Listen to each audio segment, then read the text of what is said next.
السلام علیکم پیارے بچوں.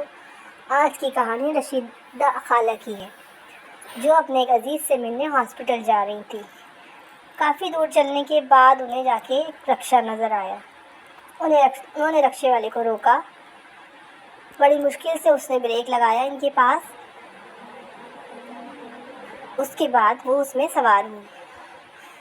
بس پھر کیا تھا، رکشے والے نے تو ایسا رکشہ اڑانا شروع کیا جیسے اس کو ہوائی جہاز اڑانے کا شوق تھا. روڈ پہ بھی وہ ٹھیک سے نہیں چل پا رہا تھا، کبھی تو وہ فٹ پاتھ پہ چلا دیتا تھا. سعیدہ خالہ نے رکشہ کو روکا، اس کو اس کے پیسے دیے. ان کے کانوں سے دھواں نکلنے لگا تھا، ان کا سر چکرا رہا تھا، طبیعت عجیب سی ہو گئی تھی. رکشے والے کو برا بھلا کہتی ہوئی وہ ہاسپٹل کی جانب روانہ ہوئی.